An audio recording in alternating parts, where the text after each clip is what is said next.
पहिली प्रवचन सेवा तुमच्या सर्वांच्या आशीर्वादाने पांडुरंगाच्या कृपेने आज या ठिकाणी आपण श्रवण करतोय। आणि संप्रदायाच्या नियमाप्रमाणे नामाने कुठल्याही गोष्टीला सुरुवात झालेली चांगली असते। अर्थात पहिल्या दिवशीचं जे प्रवचन असेल किंवा कीर्तन असेल ते नामपर साधन पाहिजे, व्हावं लागतंय। आणि म्हणून नामाचं महात्म्य वर्णन करणारा हा जगद्गुरु तुकाराम महाराजांचा अभंग आहे।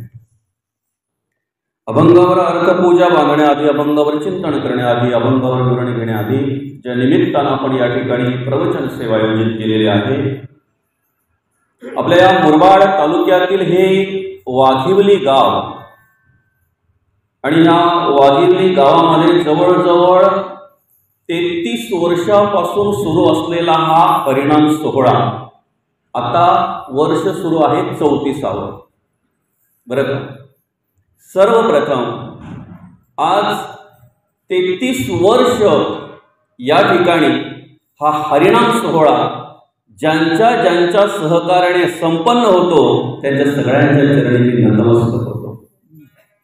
कारण एखाद्या गोष्टीची सुरुवात करणं सोपी आहे, पण ते टिकवणं कठीण असतंय। आणि म्हणून तुमच्या सगळ्यांच्या सहकार्याने आज हा भव्य दिव्य असा कार्यक्रम या ठिकाणी आपल्याला पाहायला मिळतो, हा हरिनाम सोहळा पाहायला मिळतो। म्हणून सर्वांच्या चरणी मी प्रथम नतमस्तक होतो, पुन्हा एकदा नतमस्तक होतो। खरं तर संपूर्ण ग्रामस्थांचं सहकार्य, पंचक्रोशीतील मंडळींचं सहकार्य या ठिकाणी लाभलं जात आहे। आणि म्हणून 3.5 दिवसाचा हा सोहळा या ठिकाणी संपन्न होत असताना अगदी काकड आरतीपासून ते रात्रीच्या जागर भजनापर्यंत आपण रोजचे अनेक कार्यक्रम आयोजित करत असतो। त्या कार्यक्रमांमध्ये आपण सगळे सहभागी होत असतो, सगळे आनंद घेत असतो त्या कार्यक्रमांचा। पांडुरंग परमात्म्याने आपल्याला ह्या भूमीवर पाठवतानाच प्रत्येकाकडे वेगवेगळ्या प्रकारच्या कळा दिलेल्या आहेत, वेगवेगळ्या प्रकारचे गुण दिलेले आहेत। एकासारखा दुसरा तयार नाही केला, सगळेच सारखे असतील असं पण नाही, सर्वांकडेच सारखे गुण असतील असं पण नाही, सर्वांकडेच सारख्याच कला असतील असं पण नाही। काहींच्या बोटामध्ये जादू असते, नुसती थाप पडली ना माऊली मृदुंगावर की माणूस आकर्षित होतो त्या ठिकाणी। काहींच्या आवाजामध्ये जादू असते। प्रत्येकाकडे भगवंताने वेगवेगळ्या प्रकारच्या कळा दिलेल्या आहेत। काही महिलांना चांगल्या प्रकारे रांगोळी काढता येते, जिला सुंदर रांगोळी काढता येते तिला सुंदर स्वयंपाक जमलच असं नाही, जिला सुंदर स्वयंपाक जमते तिला रांगोळी जमेलच असं नाही। बरं का, प्रत्येकाला वेगवेगळ्या प्रकारच्या कळा भगवंताने दिलेल्या आहेत। त्या कलेचा वापर जोपर्यंत आपण आपल्या संसारासाठी करतोय ना तोपर्यंत मर्यादित असते माऊली। बरं का, त्या गुणांचा वापर जोपर्यंत आपण आपल्या संसारापुरताच करतोय, आपल्यापुरताच आपल्यासाठीच आणि फक्त स्वार्थासाठी करतोय ना तोपर्यंत त्या सगळ्या कला मर्यादित असतात। बरं का, पण त्या कलेचा वापर, त्या गुणांचा वापर ज्या वेळेला आपण धर्माच्या कार्यासाठी आणि देवाच्या कार्यासाठी करतोय की नाही तेव्हा त्या कळा आणि तो कळा ते गुण असलेला मनुष्य सुद्धा संकोचित राहत नाही, मर्यादित राहत नाही, तर तो अमर्याद होऊन जात असतो, तो विशाल होऊन जात असतो, तो संकुचित राहत नाही।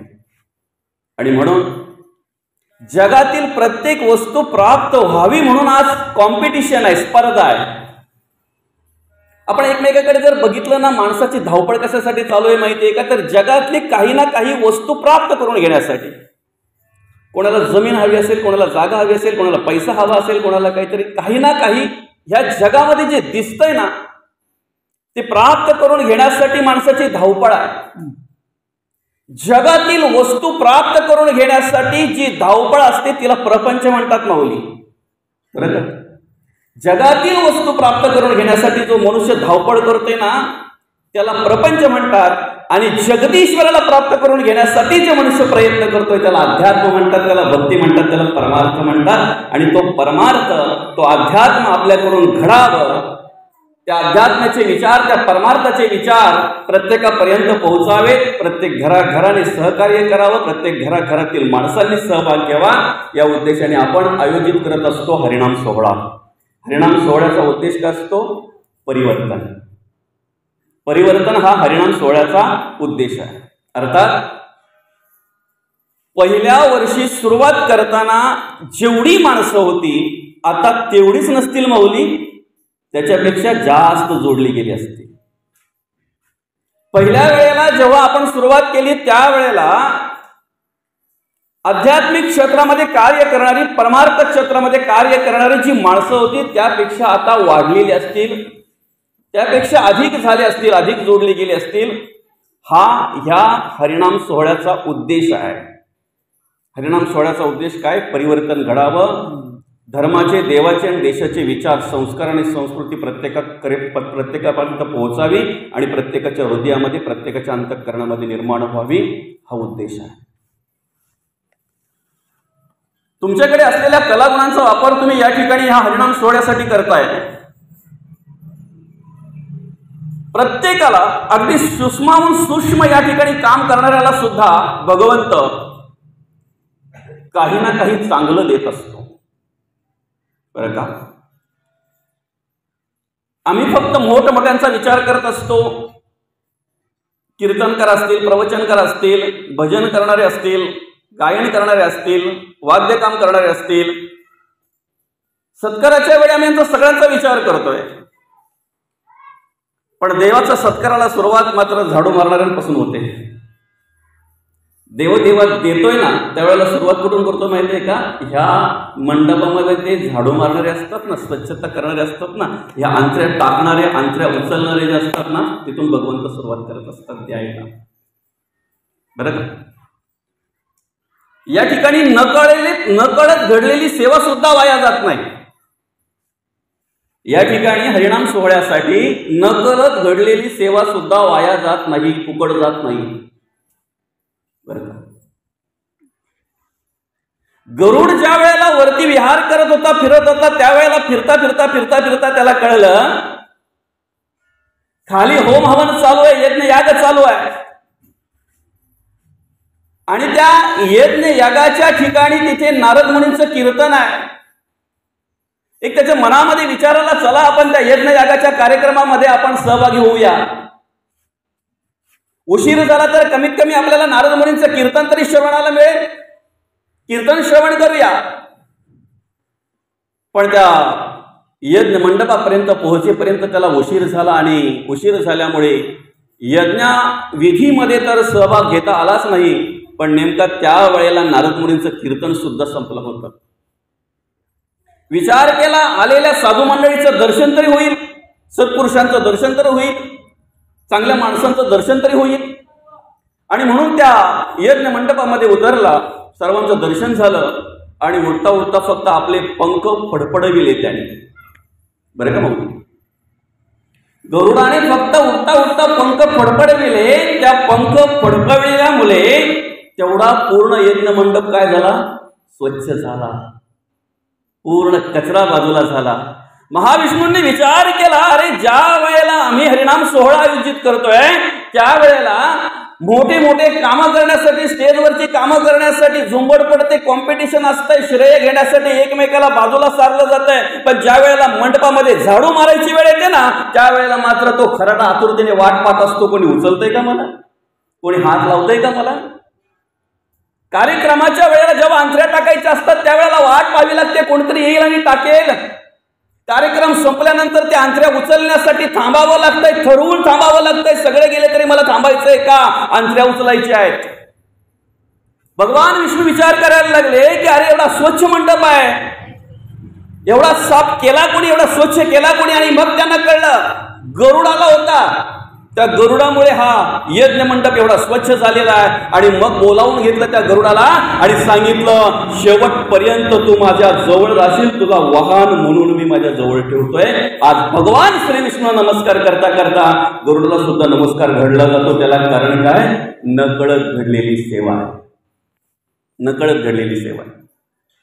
आणि म्हणून आपण आपल्या संसार प्रपंचामध्ये भरपूर कार्य करतो ना, काय कमी पडतो का आपण? कमी पडतोय? नाही कमी पडत आपण संसार प्रपंचामध्ये. पण जे संसार प्रपंचासाठी कार्य करतो ना माऊली, त्याची गणना पापामध्ये होते की पुण्यामध्ये होते ते तुम्हालाही सांगता येणार नाही आणि मलाही सांगता येणार नाही, बरं का. पण ज्या वेळेला आपण आध्यात्मिक क्षेत्रामध्ये कार्य करतोय ना, देवाच्या कार्यामध्ये आपण तल्लीन होतोय, रममाण होतोय ना, झोपून देतोय ना, त्या ठिकाणी त्यावेळेला जी काही सेवा आपल्याकडून घडते ना, त्या सेवेचं फळ 100% पुण्यच जोडलं जाते, चांगलंच फळ मिळते. आणि म्हणून आज पैशाने श्रीमंत असणारी माणसं आपल्याला भरपूर पाहायला मिळतात. बरं का, स्पर्धा कशात आहे माणसाची? धावपळ जी मनुष्य करतोय, करता कमवता झाल्यापासून, आहे की नाही? कशासाठी करतोय तो? श्रीमंताच्या यादीमध्ये नाव यावं म्हणून सगळ्यांची धावपळ चालू आहे. श्रीमंताच्या यादीमध्ये नाव यावं म्हणून सगळेच धावपळ करतायत. ज्या दिवशी माणुसकीच्या यादीमध्ये नाव यावं म्हणून आम्ही धावपळ करू ना, त्या दिवशी आमचं जीवन सुंदर झालं असेल, त्या दिवशी आमचं आयुष्य सुंदर झालं असेल. फक्त ती धावपळ माणुसकीच्या यादीत यावी म्हणून आम्ही करायला हवं. संतांना काय वाटतंय माहितीये का, की प्रत्येक माणसाने देव व्हावं. गाथा कशासाठी आहे? माणसाचं रूपांतर देवात व्हावं म्हणून गाथा आहे. ज्ञानेश्वरी त्याच्यासाठी आहे, माणसाचं रूपांतर देवामध्ये व्हावं म्हणून ज्ञानेश्वरी आहे. साधूमध्ये व्हावं, संतांमध्ये व्हावं म्हणून ज्ञानेश्वरी आहे.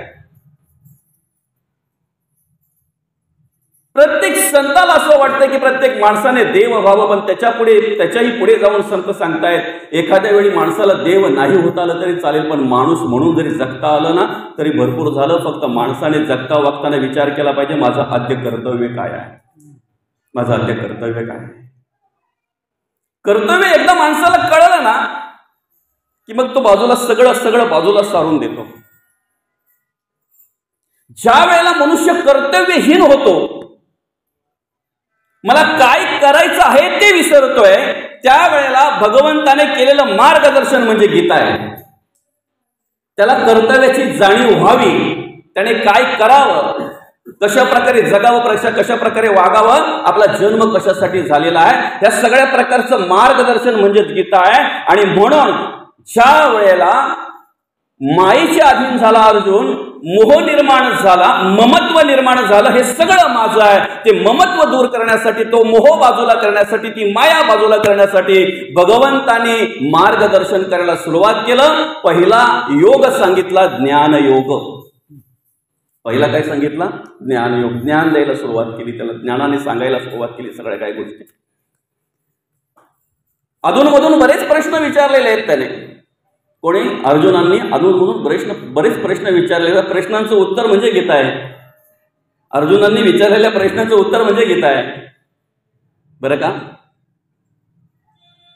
भगवंताचं स्वरूप, या स्वरूपाची जाणीव करून देत असताना देव कसा आहे, देव कशा प्रकारे कार्य करतोय, त्या ज्ञानकांडामध्ये, त्या ज्ञान योगामध्ये काय म्हणतात भगवंत? नैनम छदंती शस्त्राणी नैनम दहती पावकाना चैनम क्लेदंती पवन शोषयती मृतः. देव कसा आहे त्याची जाणीव करून दिलेली आहे. अर्जुन म्हणतो माझी इंद्रिय गळलेली आहे, माझ्या घशाला कोरड पडलेली आहे, हे सगळे माझेच आहेत, माझं अंग थरथर कापतायत, माझी इंद्रियच नको म्हणतायत ते. आणि मग भगवंत म्हणतायत इंद्रिय जे जे म्हणते ते त्याची, पुरुष जे करते ते तरलीची न तरते विशेषण रूप. मग शेवटी कर्मयोग सांगावा लागला. तुझं आद्य कर्तव्य काय आहे, काय कर्म केली पाहिजेत, कशा प्रकारे कर्म केली पाहिजेत, ती कर्म करत असताना किती अलिप्त राहायचंय, कशा प्रकारे कर्मण्यवाधिकार असते महाफलिषु कदाचन.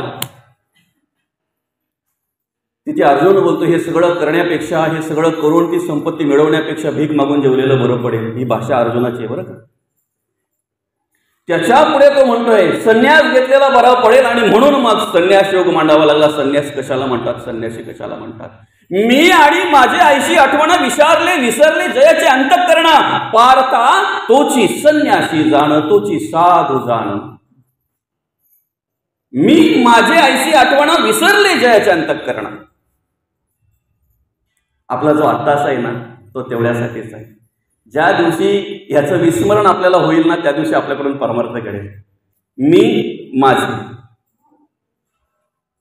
बरोबर? ज्या दिवशी याचं ज्या दिवशी विस्मरण होईल ना याचं आपल्याला, माझं आणि मी, त्या दिवशी परमार्थ घडायला सुरुवात होईल. जोपर्यंत माझं, मी करतोय म्हणून, मी आहे म्हणून, माझ्यामुळे, ह्या गोष्टी जोपर्यंत आपल्याकडे आहेत ना तोपर्यंत आपल्याकडून परमार्थ घडणार नाही. 12व्या अध्यायामध्ये भगवंताला आवडणाऱ्या भक्तांची यादी भगवंत सांगतात बरं का. भगवंताला कोण भक्त आवडतात त्याच्यामध्ये भगवंतांनी सांगितलेलं आहे, संतुष्ट सततम योगी यतात्मा दृढ निश्चय मयोर्पित मनोबुद्धिरियो मद्भक्त समे प्रिय. जो सदा संतुष्ट आहे, ज्याला मान अपमान नाही, सुख दुःख नाही, जय पराजय नाही, मन आणि बुद्धी माझ्या ठिकाणी अर्पण करणारा जो आहे ना तो मला आवडतो असे भगवंत म्हणतात. कित्येक ठिकाणचे सप्ते बाबा बंद पडले. आडवं काय आलं माहिती आहे का? मान अपमान. काय आडवं आलं? त्याला पुढे केलं, मला मागे टाकलं, त्याला मान दिला, मला मान नाही दिला. बरं, भगवंत काय म्हणतात? संतुष्ट सततम योगी यतात्मा दृढ निश्चय मयोर्पित मनोबुद्धिर्यो मद्भक्त समे प्रिय. जय पराजय, मान अपमान, सुख दुःख याच्या पलीकडे जायचंय आपल्याला. आणि त्याच्या पलीकडे जर जायचं असेल तर त्यासाठी मी देह हे बाजूला ठेवायचंय, संकुचित वृत्ती बाजूला ठेवायची, विशाल व्हायचं आहे. देवाचा विचार करून, परब्रह्माचा विचार करून, संतांचा विचार करून आपण त्याप्रमाणे कार्य करायचं आहे. विदेह स्थिती निर्माण झाल्यानंतर ज्या वेळेला जीव शिव ऐक्य होत आहे ना त्यावेळेला त्या माणसाला सुख दुःख नसतंय, जय पराजय नसतो, नवे नवे मान अपमानाच्या पलीकडे गेलेला असतो तो. फक्त हरिनाम सोहळ्यामध्ये मला त्या ठिकाणी खारीचा वाटा का नवीन पण काम करायला मिळतंय ना, माझ्या कलागुणांचा वापर करायला मिळतो ना, याच्यात त्याला आनंद असतो. बाकी मान अपमान बाजूला असतंय सगळं. आणि तशा प्रकारचा परमार्थ आपल्याकडून घडावा असं वाटत असेल तर त्यासाठी महत्वाचा विषय आहे, मी बाजूला ठेवा, अहंकार बाजूला ठेवा, अभिमान बाजूला ठेवा. नम्रतेने जेवढा परमार्थ करता येईल तेवढा नम्रतेने परमार्थ करा. कारण परमार्थाचा पहिला अलंकार आहे नम्रता. विद्या विनयेने शोभते. तुमच्याकडचं ज्ञान सुद्धा तेव्हाच शोभून दिसतंय ज्या वेळेला तुमच्याकडे नम्रता असते. अभिमान जर असेल ना, अहंकार जर असेल ना, मलाच येतंय, मलाच कळतंय, माझा एवढा अभ्यास आहे, माझा तेवढा अभ्यास आहे, मला एवढं कळतंय, मला तेवढं कळतंय, काही नाही मिळू शकत आपल्याला, काही नाही मिळू शकत. फक्त पांडित्य दाखवायला असेल बस. धावपळ जे आपण करू ना, मी करतोय, माझ्याशिवाय ते काही होणारच नाही. जेवढी आपण धावपळ करू ना काही उपयोग होणार नाही माऊली, मी जर असेल तर. म्हणून मी माझे ऐसे आठवण. एकदा विसरला ना मनुष्य की मग तो काय होतो, विधेय स्थिती निर्माण होते, जीवशिव ऐक्य होतंय. पण त्याच्यासाठी काय केलं पाहिजे हे महत्वाचं आहे. परमार्थ करण्यासाठी भक्ती घडावी, परमार्थ घडावा असं वाटत असेल तर त्यासाठी आज काय केलं पाहिजे? तर बघा, युग एकूण 4 आहेत. कृता, त्रेता, द्वापर आणि कली. 4 युग आहेत. असं म्हणतात सत्ययुगामध्ये 100% पुण्य होतं. बरोबर, सत्ययुगामध्ये 100% पुण्य होतं. म्हणून सत्ययुगाला आयुष्य पण तेवढं होतं. 17,28,000 वर्ष सत्ययुगाचं आयुष्य आहे. 17,28,000 वर्ष सत्ययुगाचं आयुष्य. बरं का? तर 100% पुण्य होतं माऊली. माणसाला आयुष्य होतं असं म्हणतात 1,00,000 वर्ष. म्हणून तर बोलतोय ना आपण, हजारो वर्ष तपश्चर्या करणारे ऋषी तेव्हाच होते ना ते. बरं का? त्रेतामध्ये 25% पाप झालं. त्या 25% पापाचं क्षालन होण्यासाठी त्यावेळेला होम हवन केले जायचे, यज्ञयाग केले जायचे माऊली. बरं का? त्रेतामध्ये यज्ञयाग जे केले जायचे, होम हवन जे केले जायचे, त्या 25% पापाचं क्षालन होण्यासाठी. 25% पाप आलं म्हणून त्रेतायुगाला आयुष्य आलं 12,96,000 वर्ष. बघा, 12,96,000 वर्ष त्रेतायुगाला. द्वापारामध्ये डायरेक्ट 50-50 झाली. 50% पाप, 50% पुण्य. त्याचं क्षालन करण्यासाठी कर्मकांड होतं त्यावेळेला. त्याचं आयुष्य होतं 8,64,000 वर्ष द्वापार युगाचं. कलियुगाची ऐका ख्याती. कलियुगाचं चित्र जर तुम्ही बघितलं ना, जसं तो ब्रह्मदेवापुढे गेलाय तसं जर तुम्ही बघितलं तर ते अकराळ विक्राळ रूप आहे, न पाहण्यासारखं रूप आहे कलियुगाचं. तो काय करणार आहे, कशा प्रकारे वर्तणूक करणार आहे, कसा वागणार आहे, हे सगळं ब्रह्मदेवाला सांगितलंय त्याने. बकासारखे संन्यासी कली म्हणतोय माझे भाऊ आहेत. परश्री द्रव्य आणि परश्री रथ जे आहेत, परद्रव्य हरत आणि परश्री रथ जे आहेत, कली म्हणतोय माझे भाऊ आहेत. आणि अशा प्रकारचं वर्तणूक असल्यामुळे फक्त 4,32,000 वर्ष आयुष्य आहे या कलियुगाला. बरं का, आपला विषय असा आहे, सत्ययुगामध्ये 100% पुण्य असल्यामुळे कुठल्याही प्रकारचं काही कर्मकांड नव्हतं, कुठल्याही प्रकारचं योग यज्ञ याग नव्हतं, होम हवन नव्हतं, काही नव्हतं. त्रेतामध्ये यज्ञ याग होम हवन आले, साधना आली, त्याच्यानंतर द्वापारामध्ये कर्मकांड आलं. आता कलियुगामध्ये परिस्थिती अशी आहे की माणसाचं आयुष्यच किती आहे, शतवर्षे वयने गेली. शतवर्षाची गणना रे त्यात वासुदेव म्हणा, शतवर्षे वयने गेली. 100 वर्ष माणसाला आयुष्य आहे. या 100 वर्षामध्ये मनुष्य काय करू शकतो? बालपण नेणता गेले, तारुण्य वेचले विषयांकडे, वृद्धपणे नारारोग भोगणे लागे कर्मभोग. आता भगवंताचा योग कोणी वाढेल? 100 वर्षामध्ये मनुष्य काय करू शकतो? अतिशय अल्प काळामध्ये माणसाचा उद्धार होण्यासाठी काय करावं आपण? त्यासाठी माऊली म्हणतात योग याग विधी. बरं का, येणे नोहे सिद्धी. मग आपला जर उद्धार करून घ्यायचा आहे, आम्हाला जर परमार्थ करायचा, अध्यात्म करायचं, आम्हाला देव व्हायचं आहे, सोपं आहे ना. दगड एकदाच मंदिरात जातो पण देव होतो. बरोबर आहे की? दगड एकदाच मंदिरात येतो, देव होतो. का? गावाच्या रस्त्यावर असलेला दगड नेहमी लोकांना त्रास व्हायचा बाबा, त्याचा नेहमी त्रास व्हायचा. कोणाचे डोके फुटायचे, कोणाचे ठेस लागायचे, कोणाचा डोका फुटायचा, काही ना काही त्रास व्हायचा. सगळ्या गाववाल्यांना त्रास होता त्याचा. बाजूला करावासा वाटत होता पण हिंमत होती कोणाचे हात लावायचे, कारण दगडच त्या पद्धतीचा होता. गावात काही असे दगड असतात, अख्खी आळीच्या आळी वाया घालवतात. त्याच्या जोडीला जो बसल ना, समजायचा तो झाला त्याच्यासारखाच झाला. बरं का, अख्ख्या गावाला त्रास असतो दादा. गावाला वाटते सुद्धा की नकोय हा, पण बाजूला करील कोण? ज्यांनी बाजूला करण्याचा प्रयत्न केला त्यांनी त्यांच्या जवळ घेतले, त्यांच्यासारखेच बनवले. तुम्हाला माहिती आहे त्यांच्यात किती सामर्थ्य, किती पॉवर आहे. मागच्या वर्षाचा गंजलेला लोखंड आपल्या गल्लीमध्ये पडलेला आहे का? मागे आम्हाला काहीतरी स्लॅबचं काम करायचं होतं पण काहीतरी अडचण आली म्हणून ते लोखंड राहून गेलं. या वर्षी पुन्हा काहीतरी कॅपॅसिटी झाली, ऐपत झाली, आमच्याकडे 4 पैसे जमा झाले, आम्ही पुन्हा त्याच्यावर नवीन लोखंड आणून टाकलं. पण ज्या वेळेला टाकलं त्याच वेळेला पुन्हा एक काहीतरी प्रसंग आला आणि काय झालं, आम्हाला जे काम करायचं होतं ते काम लांबणीवर गेलं. 6 महिने नवीन आणि जुनं लोखंड एकत्र राहिलं. आता सांगा ना काय झालं असेल? काय झालं असेल? वास्तविक नवीनला जास्त पैसे खर्च केले, त्याने जुन्याला बी घडवायला पाहिजे होता, नवीन करायला पाहिजे होता. पण जुन्यामध्ये गंजलेल्यामध्ये एवढं सामर्थ्य आहे, जरा लक्षात ठेवा व्यवस्थित.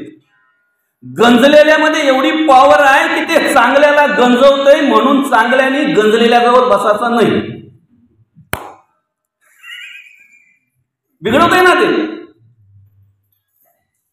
आता त्या गावाला त्रास असलेला दगड, नकोसा झालेला दगड, बरं का, कोणाचं डोकं फोडायचं, कोणाचं डोके फोडायचं, कोणाचं ठेस लागायचे, कोणाला त्रास व्हायचा, काय काय त्याचं त्यालाच माहिती, ज्याचं त्यालाच माहिती काय काय त्रास होता. एक साधू पुरुष ज्या वेळेला त्या रस्त्यातून चालले होते ना, त्यावेळेला साधू पुरुषांनी त्या गावाला सांगितलं दगड मला पाहिजे. गावाला सांगितलं घेऊन जा, बिंदास्त घेऊन जा. उलट आम्ही असाच माणूस शोधत होतो, आम्ही असाच माणूस पाहत होतो की कोणतरी या दगडाला बाजूला करेल. आणि तो साधू पुरुष त्या दगडाला घेऊन गेल्यानंतर 4-5 वर्षांनी त्याच गावामध्ये आणि सांगितलं तुमच्या गावामध्ये अमुक अमुक देवाचं मंदिर बांधायचं आहे आपल्याला, मूर्ती मी आणणार, मंदिराचं काम तुम्ही करायचं. सांगितल्याप्रमाणे गाववाल्यांनी मंदिराचं काम केलं. प्रतिष्ठापना करण्यासाठी गावामध्ये मूर्ती आणली. ती मूर्ती एवढी आकर्षित होती की जो गाववाला त्या मूर्तीकडे बघायचा ना, तो आकर्षित व्हायचा, पाहतच बसायचा, पाहतच बसण्यासारखं अशा प्रकारची त्या मूर्तीची घडवणी केली होती. बरं का, त्या मूर्तीकडे पाहता पाहता गाववाले विचार करायला लागले, एवढी आकर्षित मूर्ती, एवढी रेखीव सुबक काम आहे, एवढं कोरीव काम जबरदस्त आहे. मनुष्याने बघितल्यानंतर मनुष्य पाहतच राहतोय, नजर बाजूला जात नाही. एवढं आखीव रेखीव काम या मूर्तीचं केलेलं आहे. हा दगड तरी कुठला असेल, राहतच नाही. म्हणून गाववाल्यांनी विचारलं, साधूने सांगितलं तुमच्याच रस्त्यावरचा दगड, तुम्हाला नकोसा झालेला.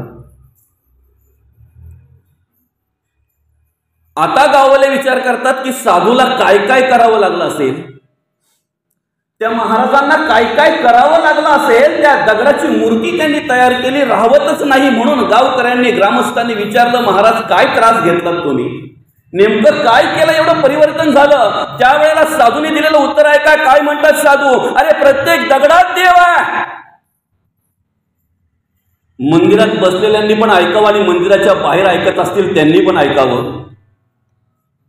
जे या हरिनाम सोहळ्याला सहकार्य करतात त्यांनीही ऐकावं आणि जे हरिनाम सोहळ्यासाठी विरोध करतात त्यांनीही ऐकावं. जे हरिनाम सोहळ्यासाठी सहभागी होत नाही त्यांनीही ऐकावं. कारण का माहितीये का, देव मानणाऱ्यांना जो देव सांभाळतो ना, देवाची भक्ती, देवाचं कार्य, देवाची सेवा करणाऱ्यांना जो देव सांभाळतो ना, नास्तिकांना सुद्धा तोच देव सांभाळतो, वेगळा नाही.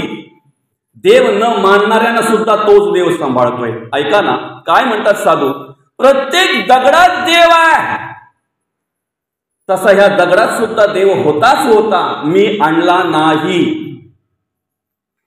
फक्त त्याचा नको असलेला भाग बाजूला केला, देव आपोआप तयार झाला. ज्या दिवशी आम्ही आमचा नको असलेला भाग बाजूला करू ना, त्या दिवशी आम्ही बसल्या जागेवर देव झाल्याशिवाय राहणार नाही. आणि हीच अपेक्षा आहे, म्हणून ही गाथा आहे, ही गीता आहे, ज्ञानेश्वरी आहे. ज्या ठिकाणी आपण कार्य करतोय त्याच ठिकाणी आपल्याला देव पण प्राप्त व्हावं ही अपेक्षा संतांची आहे. आपला विषय आहे, आमच्यात परिवर्तन झालं पाहिजे, आमच्यामध्ये बदल झाला पाहिजे. या कलियुगामध्ये आमचा उद्धार करण्याचं सामर्थ्य कशामध्ये आहे, काय केलं पाहिजे. आता मग त्यासाठी मौली म्हणतायत, योग याग विधी येणे नोहे सिद्धी, ज्याच्याने आमच्याकडे उपाधी येते, दंभ धर्म निर्माण होतो, ती साधना आम्ही का जवळ करावी. आणि म्हणून तुमच्या आमच्यामध्ये बदल घडावा, म्हणून परमार्थ घडावा, अध्यात्म घडावा, देवाची ओळख तुम्हा आम्हाला व्हावी, देवाचं कार्य तुमच्या आमच्याकडून घडावं. म्हणून या कलियुगामध्ये एकमेव साधन जर असेल तर देवाची द्वारी उभा क्षणभरी तेणे मुक्तिचारही साधी येल्या, हरी मुखे म्हणा, हरी मुखे म्हणा, पुण्याची गणना कोण करी. नामस्मरण हे सगळ्यात महत्वाचे आणि सगळ्यात साधं साधन संतांनी तुम्हा आम्हाला दिलेलं आहे. आता बघा, तुम्ही गीतेचा अभ्यास करा, गाथेचा अभ्यास करा, ज्ञानेश्वरीचा अभ्यास करा, 18 पुराण, 6 शास्त्र, 4 वेदाचा अभ्यास करा. ह्या कलियुगामध्ये माणसाच्या उद्धारासाठी एकमेव साधन सांगितलेलं आहे, हरिमुखे म्हणा, हरिमुखे म्हणा, पुण्याची गणना कोण करी. सलोकता, समीपता, स्वरूपता आणि सायुज्यता या चारही मुक्ती प्राप्त करून देण्याचा अधिकार नामस्मरणामध्ये आहे. ते नामस्मरण कसं करावं, रिकामा अर्धगडी राहू नको. बरं, तुम्हाला इतर साधना जर करायची असतील तर त्यासाठी ती दुसऱ्यावर अवलंबून आहेत.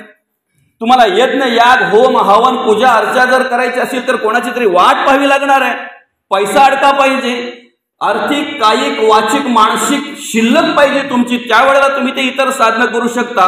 मला सांगा, तुम्हाला बसल्या जागेवर जर भगवंताचं नामस्मरण करायचं असेल तर तुमच्या खिशात किती पैसे पाहिजेत, किती पैसे पाहिजेत, किती पैसे तुमच्याकडे असले तर तुम्हाला भगवंताचं नामस्मरण करता येईल मौली. उलट आरती कबीर महाराज म्हणतात, दुःख में स्मरण सब करे, सुख में करे ना कोय. पैसे नसल्यानंतर आम्हाला भगवंताची आठवण येते, खिसात काही नसल्यानंतर भगवंताची आठवण येते, खिसा गरम असल्यानंतर आठवण करून द्यावी लागते. म्हणून कुठल्याही प्रकारचं कशावरही अवलंबून नाही, स्वतंत्र आहे आणि काहीही लागत नाही. म्हणून पहिल्या चरणामध्ये जगद्गुरु तुकोबा सांगतात, नाम घेता न लगे मूल. बरं का, नाम घेता न लगे मूल, काही करायची गरज नाही, कुठे जायची न लगे, सायास जावे वनांतरा, सुखे येतो घरा नारायण. बरं का, कुठल्या वेळेला करावं. इथं मोठी पासर मारली आम्हाला. इतर गोष्टी ठीक आहे ना, आता तुम्ही पंचांग बघून इतर गोष्टी करताय, ठीक आहे, हरकत नाही, करा ना. पण नामस्मरण करायला पंचांग पाहायला पाहिजे, दिवस पाहायला पाहिजे, कुठला शुभ आहे कुठला अशुभ आहे. नामस्मरण करायला, देवाची पूजा करायला. जगद्गुरु तुकोबा म्हणतात, दादा जन्माला येताना पण तू मूर्त बघितला नव्हता आणि मरतानाचा मूर्त पण पाहणार नाहीच दादा, तुझ्या हातात नाही येते. पण आमचं आयुष्य मूर्त पाण्यामध्ये जातं. आलं का लक्षात. ज्या दिवशी आम्हाला भगवंताचं स्मरण करण्याची जाणीव निर्माण झाली, ज्या दिवशी आम्हाला पांडुरंग परमात्म्याचं स्मरण करण्याची उपरती अंतःकरणामध्ये निर्माण झाली, भले तो दिवस कॅलेंडरवर अमावस्याचा असेल तरी सुद्धा तो आमच्यासाठी शुभ मानला जातो. त्याला कारण काय, ज्या दिवशी आम्हाला भगवंताचं स्मरण होत आहे ना, तो दिवस आमच्यासाठी शुभ आहे.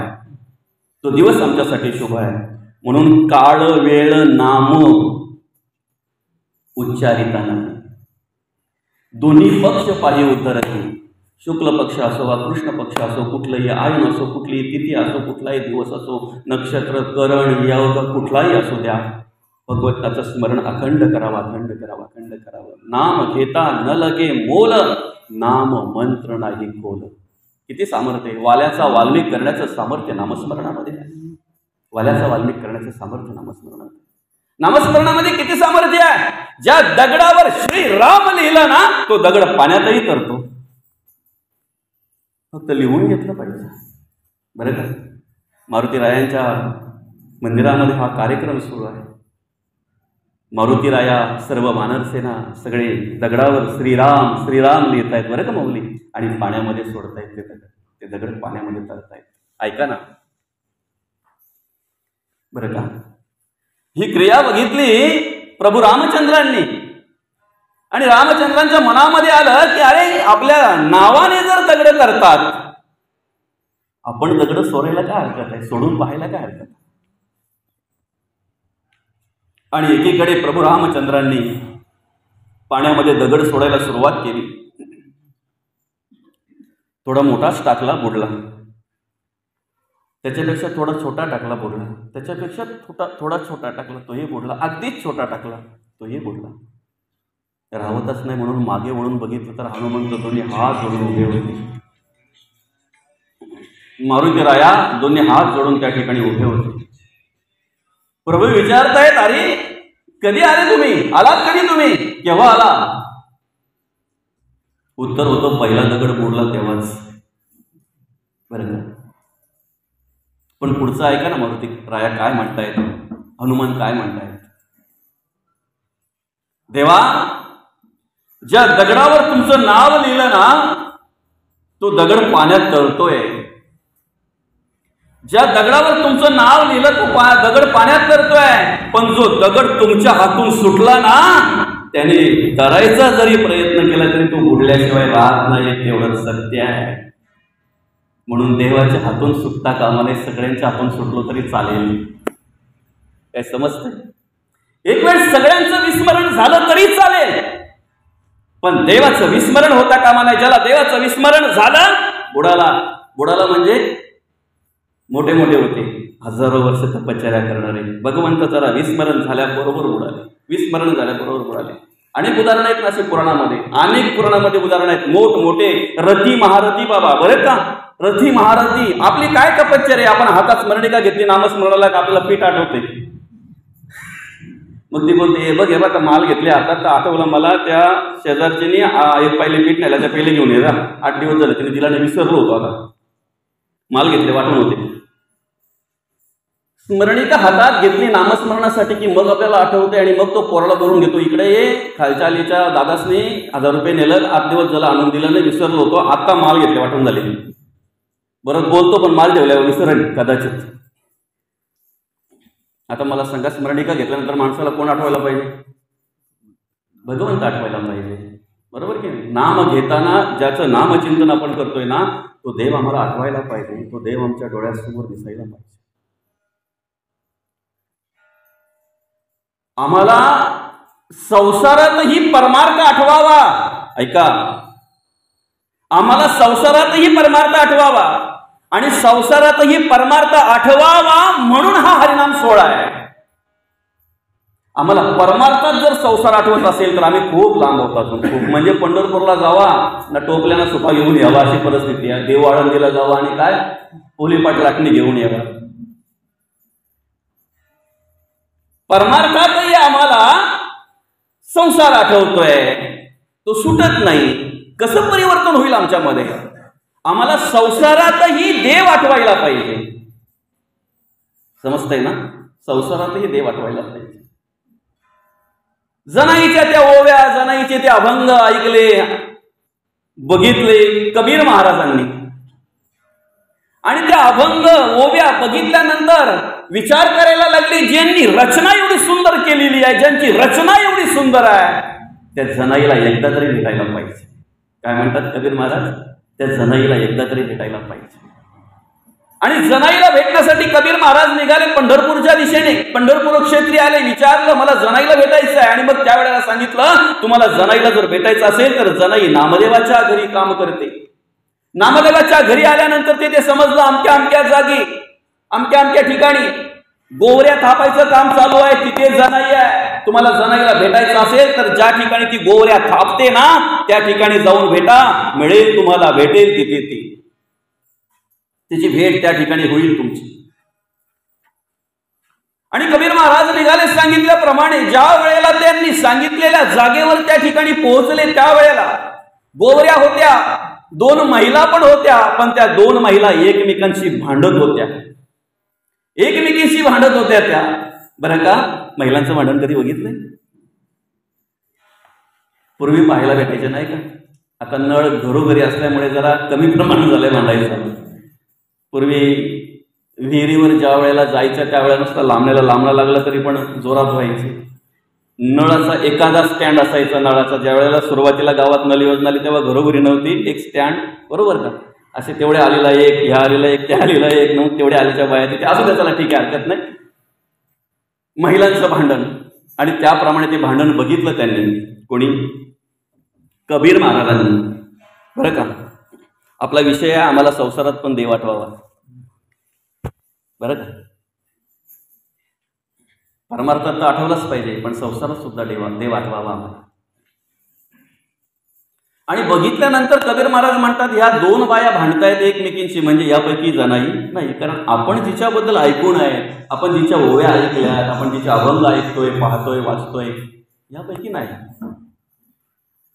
पण तेवढ्यात त्यांनी विचार केला की हीच जागा आणि ह्याच जागेचा पत्ता आपल्याला सांगितलेला, हीच जागा सांगितलेला आहे की इथेच जनाई म्हणून आपण बाजूला जर कुठे गेले असेल तर आपल्याला काही माहित नाही. कमीत कमी या बायांना विचारू तर खरं, जनाई कुठे आहे, जनाई कोण आहे. आणि तिथून मागे वळता तेवढ्यात त्या कबीर महाराजांनी हात जोडले त्या महिलांना आणि विचारलं, जनाईला भेटायचं होतं, इथे आहे का जनाई कोणी? आणि जनाईशी भांडणारी जी बाई होती ना ती म्हणते, ही काय जनी, माझ्या गोवऱ्या चोर, माझ्या गोवऱ्या चोरल्या ती ही जनी समोर आहे, ती माझ्याशी भांडते ती. 2 मिनिटं कबीर महाराज शांत बसले, विचार करायला लागले. आपण काय आशेने आलो होतो, काय आपण अपेक्षेने आलो होतो. त्या ओव्या, ते अभंग आणि या ठिकाणची जनाई, काही फरक जाणवला त्यांना. परतीच्या दिशेने फक्त 2 पावलं टाकली त्यांनी. ऐका हा, परतीच्या दिशेने 2 पावलं टाकली फक्त. ती भांडणारी बाई बोलते, ओ बाबा कुठे निघाले? म्हणजे चाललो मी ज्या कामासाठी आलो होतो ते काम झालं, मी चाललो. ती भांडणारी बाई बोलते, जनाई नाही बरं का. ती भांडणारी बाई काय बोलते माहितीये का? तुम्हाला माहितीये का, 2 महिला किंवा 2 पुरुष जर भांडत असतील आणि तिथे तिसरा जर कोणी गेला तर त्याने काय करायचं असतंय? अजून तेल वाचायचं असते, अजून भांडण लावायचे असते, अजून काहीतरी आदवा बोलायचं असतंय, नाही ना. दोघांची भांडण जर चालू असेल आणि तिसरा जर तिथे गेला ना तर तिसऱ्याने ती भांडण सोडवण्यासाठी प्रयत्न करायचे असतात. कोण म्हणते? भांडणारी बाई बोलते. म्हणजे त्यावेळेला भांडणाऱ्या बायांना पण माहिती होतं की तिसरा जर कोणी असला तर त्याच्याकडून अपेक्षा करणं साहजिकच आहे सोडवण्यासाठी. आणि ती भांडणारी बाई बोलते, ओ बाबा तुम्हाला माहिती आहे का, आमची दोघींची भांडण चालू आहे, आम्ही दोघीच जणी इथे आहेत, तिसरा कोणीही नाहीये, तिसऱ्याची वाट पाहत होतो, तुम्ही आलात ना, आता तुम्ही आमचं भांडण सोडवून जा. म्हणे काय, तिच्या गोवऱ्या तिला द्या, माझ्या गोवऱ्या मला द्या. आणि तेवढ्यात कबीर महाराज बोलतात, ताई ग, एकाच शेणापासून बनवलेल्या एकाच आकाराच्या गोवऱ्या मी कसं काय बाजूला करणार, मी कसं काय निवडणार, तुझ्या कोणत्या त्याच्या कोणत्या कसं काय बाजूला करणार. आणि हे शब्द कबीर महाराजांच्या ऐकल्याबरोबर जनाई बोलते, ओ बाबा तुम्हाला जर माझ्या गोवऱ्याच ओळखायच्या असतील ना, माझ्या गोवऱ्याच जर तुम्हाला बाजूला करायच्या असतील ना तर लावा त्या गोवऱ्यांना कान. ज्या गोवरीतून विठ्ठल विठ्ठल विठ्ठल विठ्ठल असा आवाज येत असेल ना त्या गोवऱ्या माझ्या आहेत. एवढेच शब्द ऐकले आणि कबीर महाराजांनी त्या गोवऱ्यांना कान लावायला सुरुवात केली. सांगू का, ज्या गोवऱ्या जनाईच्या होत्या त्या विठ्ठल विठ्ठल विठ्ठल विठ्ठल बोलत होत्या, त्यावेळेला नमस्कार केला कबीर महाराजांनी सनईला. नामस्मरण कसं असावं, जिथे असाल तिथे ते अशीच मांडी घाला, मग ते हेच करा आणि तेच करा ना, हात इकडंच पाहिजे ना, डोका तिकडंच पाहिजे. ठाईच बैसोनी करा एक चित्त आवडी, अनंत आळवावा. साधं आणि सोपं साधन या कलियुगामध्ये तुम्हाला उद्धार करण्यासाठी एकमेव आहे नामस्मरण. म्हणून जगद्गुरु तुकोबा म्हणतात, नाम घेता न लगे मोल, नाम मंत्र नाही खोल. मग ते कसं आहे, ते कसं आहे तर बघा, आतापर्यंत वाल्ल्या कोळीला अनेक भेटले तुमच्या आमच्या सारखे, पण प्रत्येक जण जीव वाचवण्याचा प्रयत्न करायचा, आपलं द्रव्य वाचवण्याचा प्रयत्न करायचा, त्यासाठी तो अट्टास करायचा, त्यासाठी प्रयत्न करायचा, प्रत्येक जण तुमच्या आमच्या सारखा. दुसरं काय करणार. नारद मुनींच्या रूपाने सत्संग झाल्यानंतर नारद मुनी विचारतायत, दादा हे काय चालू आहे. म्हणे काय नाही, माझा धंदाच आहे, वाटसरूला लोबाडायचं, त्याच्याकडे जे काय असेल ते काढून घ्यायचं, त्याच्यावर उदरनिर्वाह करायचा, शिस्तीत दिलं तर ठीक आहे, नाहीतर मारायचं. हे 7 रांजण भरलं. काय म्हणताय, 7 रांजण भरलं बरं का. तेव्हा नारद मुनी म्हणतायत, दादा तू हे करतोय बरोबर आहे, पण हे चुकीचं आहे. ते बरोबर आहे का चुकीचं आहे त्याच्यामध्ये बातांच्यात मला गुंतवू नका, मला गुंतू नका. तुमच्याजवळ काय आहे ते द्या. आणि नारद मुनी म्हणतायत, दादा माझ्याजवळ जे आहे ते जर तू घेतलं तर तुझा उद्धार झाल्याशिवाय राहणार नाही. रे काढला ना विना. बरं बाबा किती वेळ झाला तुम्ही इथे. आताच येत वाटतंय. आताच येत. मुद्दाम विचार बाबा, खरंच तुमच्या परत तुमच्या सगळ्यांच्या चरणी मी नतमस्तक होतो. त्याला कारण काय माहिती आहे का, तुम्ही ही माणसं सांभाळल्यात, तुम्हाला सहकार्य करणारी माणसं आहेत, आतून अट्टास आहे, आतून त्यांचा प्रयत्न आहे. मी कित्येक ठिकाणी पाहतोय हल्ली विना लटकवून ठेवावा लागतो, माणसं भेटत नाही विना. अरे बापरे, त्याला माहिती गुंतल्यानंतर परत कोणी सोडवलं तर बरं, तर तुमचं नियोजन पुन्हा तुमच्या चरणी मी नतमस्तक होतो. जबरदस्त नियोजन वाकिलीवाल्यांचं. पंचक्रोशीतील सगळी मंडळी तुम्हाला सहकार्य करते, अतिशय चांगल्या प्रकारे तुमचं नियोजन आहे बरं का. विना काढला नारद मुनीने त्याच्या गळ्यात टाकणार, बोलतो ह्या माझ्या काही कामाचा नाही, हे काय करणार मी घेऊन. दुसरं काही आहे का ते सांगा. आहे ना दादा, अजून आहे ना, ते पण घे, ते पण घेतलं तरी तुझा उद्धार होईल. मग काय, नारायण नारायण. नाहीच म्हणे, हे पण माझ्या उपयोगाचं नाही. गोष्ट खूप मोठी, त्याच्यामध्ये आपल्याला जायचं नाहीये. ज्या वेळेला त्याला सांगितलं याला वाटेकरी कोणी आहे का, तो गेला घरी, त्याने बरंच काय काय काय काय बघितलं, तिथे कोणी वाटेकरी नाही. आल्यानंतर साष्टांग नमस्कार घातला, आणि साष्टांग नमस्कार घातल्यानंतर पहिला त्याने प्रश्न केलेला आहे, प्रत्येक माणसाला ज्या ज्या वेळेला सत्पुरुष भेटतात, सत्पुरुषांची ओळख होते, सत्संग होतो, संतांचा संग झाल्याबरोबर प्रत्येक माणसाने संतांच्या चरणी नतमस्तक होऊन हेच विचारावं, हेच सांगावं, माझ्या उद्धाराचा मार्ग सांगा. बाकी काही विचारू नका. साधू पुरुषांना काय विचारताय तुम्ही, सत्पुरुषांना दुसरं काय विचारताय. माझ्या उद्धाराचा मार्ग सांगा.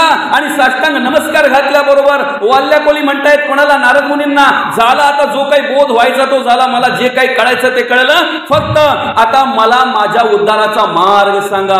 आणि मग जो मार्ग सांगितला तो काय म्हणतात जगद्गुरु तुकोबा दुसऱ्या चरणामध्ये, दोची अक्षरांचे काम, दोची अक्षरांचे काम, उच्चारावे राम राम. दादा तुझ्या उद्धाराचा मार्ग एकच आहे, फक्त आता राम नाम घे. म्हणे मला राम बोलायला जमत नाही. मग मरा बोलायला जमते, चालेल ना. मरा बोलता बोलता बोलता बोलता राम कधी झालं पत्ता लागला नाही बरं का. अनेक ग्रंथांमध्ये, अनेक शास्त्रांमध्ये, अनेक पुराणांमध्ये बऱ्याच ठिकाणी आलंय ते बरं का. नाम ह्या गोष्टीवर जिथे जिथे तुम्हाला मार्गदर्शन मिळतंय त्या त्या ठिकाणी, अनेक ठिकाणी तुम्हाला वाचायला मिळतंय. तुम्ही नामस्मरण करताना शुद्ध बोलताय की अशुद्ध बोलताय हे महत्वाचं नाही, ते नामस्मरण करताना तुमचा भाव कसा आहे हे महत्वाचं आहे बरं का. मग त्यासाठी तिथे एक निखाऱ्याचा दृष्टांत दिलेला आहे. पेटता निखारा आहे, त्याच्यावर तुम्ही मुद्दा म्हणून पाय दिला तर चटका बसेल, बरोबर आहे की नाही. पण चुकून पाय पडला तर बसेलच. तसं नामस्मरण आहे. काय म्हणतात माहिती आहे का, तुम्ही सहज घ्या किंवा ठरवून घ्या. तुम्ही बसता उठता घ्या किंवा तुम्ही देवाच्या पुढ्यात बसून स्मरणिका हातात घेऊन घ्या, तुम्हाला फळप्राप्ती त्याचप्रमाणे मिळणार आहे. फक्त नामस्मरण करणं महत्वाचं आहे. म्हणून दलिता कांडिता तुझं गाई ना म्हणता. किती परिवर्तन झालं, वाल्याचा वाल्मिक झाला. ऋषी होते थोर थोर बहुती केला कवी विचार परी वाल्मिका सारखा कवीश्वर न भूतो न भविष्यती. पूर्वी केली दुष्ट कर्मी परी पावन झाला राम नामे नाम जपता दृढ नेमे पुण्य सीमा सांडिली. किती वाल्मिकी जे ते तप केले ते वन पुण्य पावन झाले. उफराटे नाम जपता वाचे पर्वत फुटले पापाचे ध्वज उभारिले पुण्याचे ब्रह्मांडावरते. आधी रामायण लिहिलं आणि मग त्याप्रमाणे भगवंताला कार्य करावं लागतं बरं का. मग ते नाम आम्ही घ्यावं कोणाचं, कुठलं नाव घ्यावं. माणसाच्या मनामध्ये वेगवेगळ्या प्रकारचे विचार येतात ना. हे नाम श्रेष्ठ आहे का ते नाम श्रेष्ठ आहे, श्री राम घ्यावं का श्री कृष्ण घ्यावं, श्री हरे घ्यावं का रामकृष्ण हरे घ्यावं बरं का. अनेक प्रकारचे असे संदेह माणसाच्या अंतःकरणामध्ये येतात. आणि दुसरं काय माहिती आहे का, तुम्ही जेवढं वाचन कराल ना, जेवढं तुम्ही जगाचा अनुभव घ्याल ना, तेवढं व्यवस्थितरित्या वाचलात, व्यवस्थितरित्या अनुभव घेतला तर बरं आहे. नाही तर भ्रम निर्माण झाल्याशिवाय राहत नाही. मौली बरोबर आहे की नाही, भ्रम निर्माण झाल्याशिवाय राहत नाही. म्हणून काय करायचं माहिती आहे का, खूप वाचन असू दे आपलं, खूप वाचन करायचं, खूप ऐकायचं आहे आपण. प्रत्येक वेळेला जिथे श्रवण, तुम्हाला प्रवचन श्रवण करायला मिळालेलं ऐकायचं, श्रवण करायचं, कीर्तन श्रवण करायचं, जिथे मिळेल तिथे श्रवण करायचं आहे. पण ते श्रवण करताना कसं करायचं माहिती आहे का, कथा होती तेथे जावे दुरी दिनासारखे बैसावे. नम्रता हा गुण पहिला असावा. मला काहीच येत नाही, मला येतंय म्हणून जर बसाल तर तुम्हाला तिथलं काही घेता येणार नाही बरं. मला काहीच येत नाही, दुरी दिनासारखे बैसावे. आणि ज्या वेळेला तुम्ही नम्रतेने त्या ठिकाणी श्रवण करताय की नाही, त्यावेळेला अहंकाराने भरलेल्या महाराजाला जे मिळत नाही ना, तो बोध, तो आत्मसाक्षात्कार, तो परमानंद तुम्हाला प्राप्त झाल्याशिवाय राहणार नाही. हे तेवढंच सत्य आहे.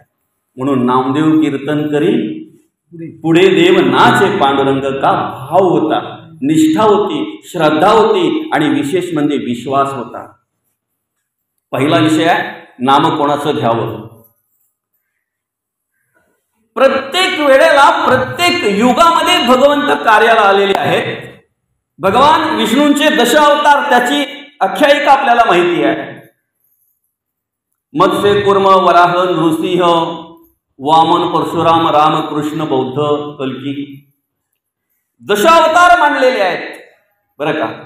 पण काही पुराणांमध्ये असा उल्लेख आहे की स्वतः भगवंत म्हणतात, कृता त्रेता आणि द्वापार या 3 युगांमध्ये मी स्वतः अवतार घेणार आहे. वेगवेगळ्या परीने, वेगवेगळ्या रूपाने अवतार घेऊन कार्य करणार आहे. पण कलियुगामध्ये साधू पुरुषांच्या रूपाने, सत्पुरुषांच्या रूपाने मी कार्य करणार आहे.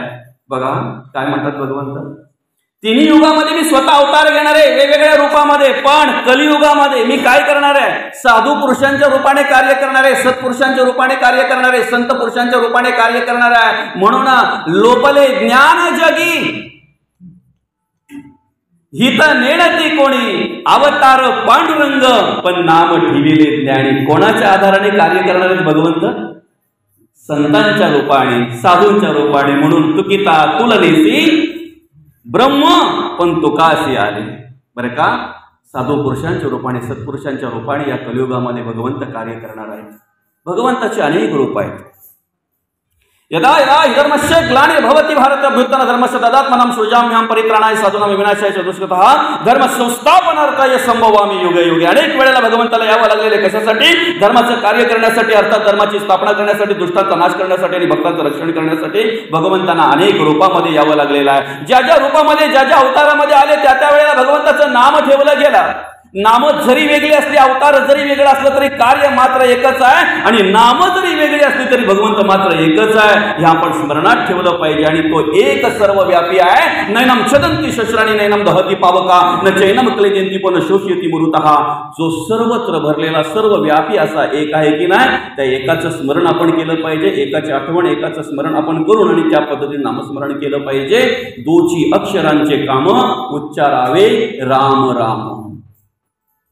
बरं मग कोणी घ्यावं, सुशिक्षिताने, अशिक्षिताने, काळ्याने, गोऱ्याने, ज्ञानाने, अज्ञानाने, जाणत्याने, नेणत्याने, काय म्हणतात, नाही वर्ण धर्म याती. तिसऱ्या चरणामध्ये जगद्गुरु तुकोबा म्हणतात, कोणी यावं, नाही वर्ण धर्म याती. आता वर्ण वगैरे जर पाहायला गेलं ना, आपल्या देहाचा जर विचार केला तर चारही वर्ण इथंच आहेत, आहे की नाही. हा इथून ब्राह्मण आहे म्हणून किती झाला भ्रष्ट तरी तिन्ही लोकी श्रेष्ठ, बरं का. हा पासपोर्ट फोटो काढताना तुम्ही कुठला काढता, घे जरा काढ माझा पासपोर्ट फोटो, बॅक साईडने काढून जमल नाही. हा एखाद्या वेळी जर एखादा भयानक ऍक्सिडेंट झाला तर तिथे पहिले शोधलं जातंय ओळख पटण्यासाठी माणसाचा चेहरा, बरोबर आहे. एखाद्या गावामध्ये एखाद्या माणसाला जर आपल्याला मिळायचं असेल तर पहिलं वर्णन आपण सांगतो. एखाद्याचा फोटो जर दाखवायचा असेल आपल्या मोबाईलमध्ये तर इथून एवढा नाही दाखवत आपण, एवढा असला तरी लगेच ओळखतं, इथून एवढा दाखवल्यानंतर ओळखू आपण. म्हणून हा ब्राह्मण, हा क्षत्रिय, हा वैश्य, सगळा व्यापार कुठे चालतो, इथे काय एकच नाही, सगळा आहे. आता तेवढा वेळ नाही आपल्याला, बरं का. इथे अंतःकरण पंचकातला अंतःकरण आहे, अंतःकरण मन बुद्धी चित्त आणि अहंकार, या पंचकातला अंतःकरण, पंचकातला अंतःकरण इथे आहे. प्राण, अपान, व्यान आणि उदान आणि समान वायू इथे आहे. दुसरं सांगू, आईच्या गर्भामध्ये असताना ज्या वेळेला आपली क्रिया पूर्ण झाली, ज्या वेळेला आपलं शरीर पूर्ण झालं, ज्या वेळेला श्वासाची गरज होती, त्यावेळेला आईने अर्धा श्वास घ्यावा आणि त्यातला अर्धा श्वास आपल्याला द्यावा. कुठून, नाभी वाटून. ज्या वेळेला आपल्याला अन्नाची गरज होती त्यावेळेला आईने अन्न खावा आणि त्यातलं काही अन्न, त्यातलं काही रस आपल्याला मिळायचा. कुठून, नाभी वाटून. ती नाभीची जागा इथे आहे, नाभीच्या जागीच अंतःकरण आहे, नाभीच्या जागीच समान वायू आहे. आणि चार वाचा ज्या आहेत, परा, पश्चंती, मध्यम आणि वैखरी, त्यातली परा वाचा नाभिस्थानी आहे. इथे बरंच काही आहे, सगळा व्यवहार इथे चालतो. आपण बोलतो ना, ज्या पोटात त्या. विज्ञान लई प्रगती, विज्ञानाने बराच मोठमोठ्या मशिनी तयार केल्या. एकदा एखाद्या माणसाला मशिनीत टाकला ना का सगळ्या गाठी दिसतात, हाताला आहे, पायाला आहे, पोटाला आहे, पाठीला आहे, मानेला आहे, कुठे सगळे दिसतात. पण आतल्या गाठी अजून कुठल्याच मशीन मध्ये दिसतात, त्या आतल्या गाठी इथं असतात. आपण बोलतो ना पक्का आतल्या गाठीचा माणूस तो. सगळा व्यवहार इथं ब्राह्मण, क्षत्रिय, वैश्य आणि इथून कमरेपासून खाली शूद्र, सगळ्यांना अधिकार आहे नामस्मरण करण्याचा, सगळ्यांना अधिकार आहे. ऐका, ज्या ठिकाणी अनेक माणसं काम करत होती त्या ठिकाणी दरड कोसळली आणि ती दरड खूप मोठी होती. चोखा मेळा त्याच दरडीच्या खाली दडपले गेले. ऐका, ती दरड काढता काढता, ती सगळी माती काढता काढता अनेक दिवस लोटले गेले. आता काय झालं, त्यावेळेला फक्त हाडं राहिली होती. चोखोबांची हाडं कोणती असती, कोणते आहेत हे ओळखायचं कसं, म्हणून इतर संतांनी सांगितलं, ज्या ठिकाणी दरड कोसळलेली आहे ना त्या ठिकाणी जी हाडं भेटतील ती कानाला लावा. ज्या हाडातून, ज्या अस्थितून विठ्ठल विठ्ठल विठ्ठल विठ्ठल असा आवाज येईल ना, त्या अस्थी आमच्या चोखोबाच्या असतील. मांस, त्वचा, नाडी आणि रोम नसताना नुसत्या अस्थी विठ्ठल विठ्ठल बोलत होत्या. नाही वर्ण धर्म याती, नामे अवघेची तरती. भगवंताने फक्त अर्जुनाचा एक केस कानाला लावला. श्रीकृष्ण श्रीकृष्ण श्रीकृष्ण आवाज येत होता त्या केसातून. अस्थि, मांस, त्वचा, नाडी नसताना नुसत्या रोमातून भगवंताचं नामस्मरण येत होतं. बाकीचे वर्ण बाजूला टाका, ते व्यवहारासाठी असू द्या, जे काय असेल ते. प्रत्येकाला अधिकार आहे, प्रत्येकाला, ऐकी नाही. संत नामदेवांच्या वेळेला